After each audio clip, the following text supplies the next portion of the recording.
آداب، یہ آکاشوانی ہے۔ خبروں کے ساتھ میں ضمیر رضوی۔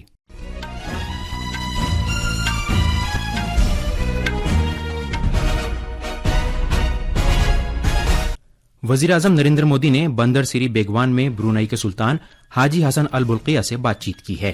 انہوں نے کہا کہ مشرقی ملکوں سے رابطہ بڑھانے کی بھارت کی پالیسی اور بھارت بحر الکاہل نظریے میں برونائی ایک اہم شراکت دار ہے۔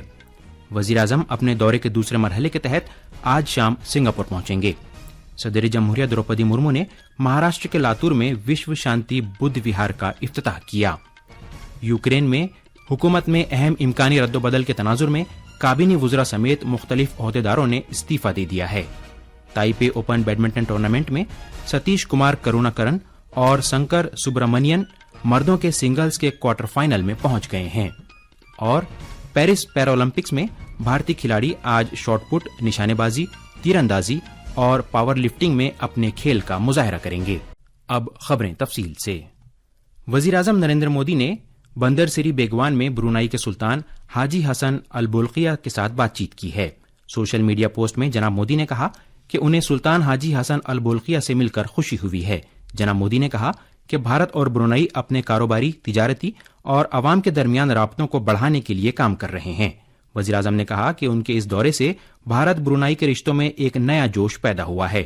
دونوں رہنماؤں نے باہمی تعلقات کو نئی بلندی پر پہنچانے کی ساجھیداری کا خیر مقدم کیا۔ دونوں رہنماؤں نے دفاع، تجارت، سرمایہ کاری، توانائی، خلائی ٹیکنالوجی، دواسازی اور صحت وغیرہ کے شعبوں سمیت بہت سے شعبوں میں باہمی تعلقات کا جائزہ لیا۔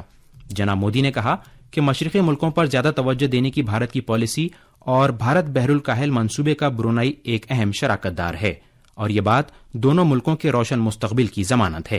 جناب مودی نے بھارت کے 1.40 ارب افراد کی جانب سے برونائی کی آزادی کے 40 سال پورے ہونے کے موقع پر برونائی کے سلطان اور برونائی کے عوام کو مبارکباد دی۔ دونوں ملکوں کے درمیان ٹیلی میٹری اور سیٹلائٹ ٹریکنگ اور ٹیلی کمانڈ اسٹیشن کے بارے میں مفاہمت ناموں پر بھی دستخط کیے گئے۔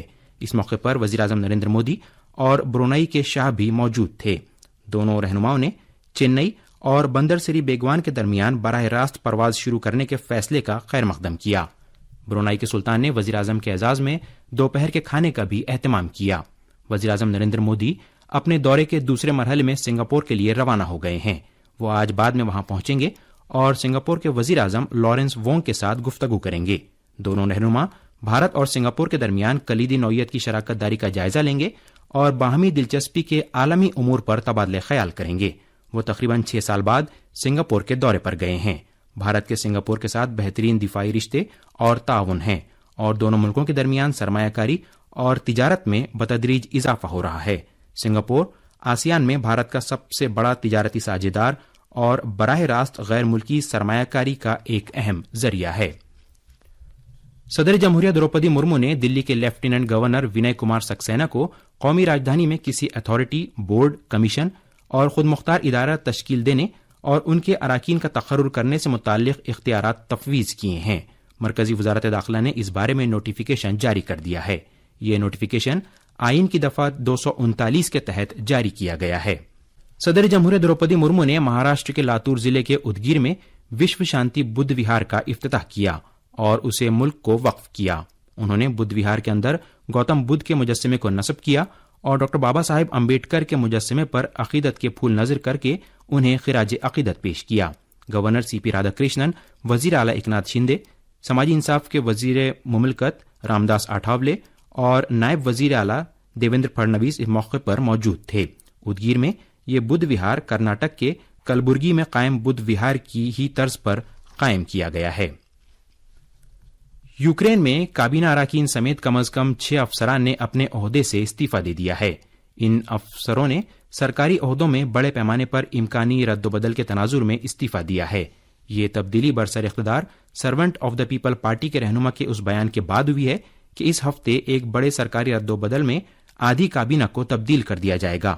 یہ تبدیلی ایسے وقت میں ہوئی ہے جب یوکرین کو اپنے شہروں پر روس کی جانب سے روزانہ بمباری کا سامنا ہے اور یوکرین مشرق میں ماسکو کی پیش قدمی روکنے کی کوشش کر رہا ہے۔ ناگالینڈ میں گزشتہ رات ہوئی موسلادھار بارش سے ریاستی راجدھانی کوہیما کو تجارتی مرکز دیما پور سے جوڑنے والی قومی شاہراہ 29 پوری طرح تباہ ہو گئی ہے۔ دیماپور کوہیما شاہراہ پر 2 مقامات پر تودے کھسکنے کے زبردست واقعات بھی ہوئے ہیں، جس سے شاہراہ گاڑیوں کی آمد رفت کے لیے پوری طرح منقطع ہو گئی ہے۔ آکاشوانی کوہیما سے بات کرتے ہوئے چومو کے ڈیما کے ڈپٹی کمشنر پولان جان نے 2 لوگوں کی موت کی تصدیق کی ہے۔ لاپتہ افراد کی تلاش اور بازیابی کے لیے قدرتی آفات سے نمٹنے کی ریاستی فورس کی کارروائی جاری ہے۔ جناب جان نے بتایا کہ 3 سے 4 افراد لاپتہ ہیں۔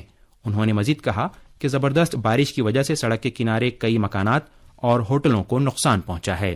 ڈپٹی کمشنر نے مزید بتایا کہ تودے کھسکنے کے حادثات کی شدت کے تناظر میں سڑک صاف کرنے میں وقت لگ سکتا ہے۔ یہ خبریں آکاشوانی سے نشر کی جا رہی ہیں۔ سماجوادی پارٹی کی قداور شخصیت ملائم سنگھ یادو کی بہو اور B J P leader Aparna Yadav کو اتر پردیش خواتین کمیشن کی نائب چیئرپرسن مقرر کیا گیا ہے۔ یو پی حکومت میں ببیتا چوہان کو کمیشن کا چیئرپرسن اور اپرنا یادو کے ساتھ ساتھ چارو چودھری کو نائب چیئرپرسن مقرر کیا گیا ہے۔ نئی مقرر کی گئی چیئرپرسن اور نائب چیئرپرسن کے عہدے کی مدت 1 سال ہوگی۔ اپرنا یادو 1 جنوری 2022 کو بی جے پی میں شامل ہوئی تھیں۔ بھارت کے کمپٹرولر اور آڈیٹر جنرل CAG نے متحدہ عرب امارات کی جواب دہی سے متعلق اتھارٹی کے صدر کے ساتھ 2 طرفہ میٹنگ کے دوران ایک مفاہمت نامے پر دستخط کیے ہیں۔ دستخط کیے جانے کی تقریب میں CAG گریش چندر مرمو نے بتایا کہ یہ مفاہمت نامہ ہمارے اداروں کے مشترکہ اقدار اور مقاصد کا ایک ثبوت ہے اور اس سے بھارت اور متحدہ عرب امارات کے درمیان مضبوط رشتوں کا اعادہ ہوتا ہے۔ انہوں نے کہا کہ اس معاہدے سے اعلیٰ آڈٹ اداروں کے درمیان مزید اشتراک اور سیکھنے کے مواقع پیدا ہوں گے۔ بیڈمنٹن میں بھارت کے ستیش کمار کروناکرن اور Shankar Subramanian Taipei open badminton tournament میں مردوں کے سنگلز کے کوارٹر فائنل میں پہنچ گئے ہیں۔ کروناکرن نے تھائی لینڈ کے کھلاڑی کو 24-22، 23-21 سے ہرایا۔ ایک دوسرے میچ میں سبرامنین نے فن لینڈ کے کھلاڑی کو 21-12، 19-21 اور 21-11 سے شکست دی۔ اس دوران خواتین کے سنگلز سے 3 بھارتی کھلاڑی کوارٹر فائنل میں ہی ٹورنامنٹ سے باہر ہو گئیں۔ پیرس پیرالمپک میں بھارت نے کل 5 تمغے جیت کر مجموعی طور پر 20 تمغے حاصل کر لیے ہیں۔ بھارت کی پیرالمپک میں تمغوں کی یہ سب سے زیادہ تعداد ہے۔ پیرس کھیلوں سے پہلے بھارت کی بہترین کارکردگی ٹوکیو 2020 اولمپک تھی، جب بھارت نے کل 19 تمغے جیتے تھے۔ گزشتہ روز دیپتی جیون جی نے خواتین کے 400 میٹر T20 دوڑ میں کانسے کا اور مردوں کے ہائی جمپ T63 مقابلوں میں شرد کمار نے چاندی کا اور مریپم تھنگاویلو نے کانسے کا تمغہ جیتا۔ اس کے علاوہ مردوں کے نیزہ پھینکنے کے F46 مقابلوں میں اجیت سنگھ کے چاندی اور سندر گرجر کے کانسے کے تمغے کی بدولت بھارت کے حصے میں مزید 2 تمغوں کا اضافہ ہوا۔ مقابلوں کے 7ویں دن سچن کھیلاری، محمد یاسر اور روہت کمار مردوں کے شاٹ پٹ F46 فائنل میں حصہ لیں گے۔ وہیں پاور لفٹنگ میں پرمجیت کمار مردوں کے 49 کلو گرام زمرے کے فائنل میں حصہ لیں گے۔ نشانے بازی میں نہال سنگھ اور رودراش کھنڈیلوال 50 میٹر مکسڈ SH1 مقابلوں میں اپنے جوہر دکھائیں گے۔ ادھر تیر اندازی میں مردوں کے انفرادی ریکرو 32 اوپن راؤنڈ میں ہروندر سنگھ کا سامنا تائپے کے سینگ لونگ ہوئی سے ہوگا۔ صدر جمہوریہ دروپدی مرمو اور نائب صدر جگدیپ دھنکڑ نے پیرس میں پیرالمپک میں مردوں کے نیزہ پھینکنے کے مقابلے میں اجیت سنگھ کو چاندی کا تمغہ جیتنے اور سندر سنگھ گرجر کو کانسے کا تمغہ جیتنے پر مبارکباد دی ہے۔ صدر جمہوریہ نے کہا کہ سمت انتل کے سونے کا تمغہ جیتنے کے بعد ان دونوں کی حصولیابی نے نیزہ پھینکنے کے مقابلے میں بھارت کی کارکردگی کو اور بہتر کیا ہے۔ اور آخر میں خاص خبریں ایک بار پھر۔ وزیر اعظم نریندر مودی نے بندر سری بیگوان میں برونائی کے سلطان حاجی حسن البلقیہ سے بات چیت کی ہے۔ انہوں نے کہا کہ مشرقی ملکوں سے رابطہ بڑھانے کی بھارت کی پالیسی اور بھارت بحر الکاہل نظریے میں برونائی ایک اہم شراکت دار ہے۔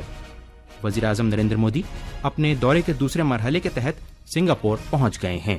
صدر جمہوریہ دروپدی مرمو نے مہاراشٹر کے لاتور میں وشو شانتی بدھ وہار کا افتتاح کیا۔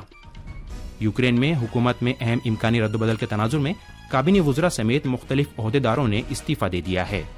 تائپے اوپن بیڈمنٹن ٹورنامنٹ میں ستیش کمار کروناکرن اور شنکر سبرامنین مردوں کے سنگلز کے کوارٹر فائنل میں پہنچ گئے ہیں۔ اور پیرس پیرالمپک میں بھارتی کھلاڑی آج شاٹ پٹ، نشانے بازی، تیر اندازی اور پاور لفٹنگ میں اپنے کھیل کا مظاہرہ کریں گے۔ اس کے ساتھ ہی آکاش وانی سے خبروں کا یہ بلیٹن ختم ہوا۔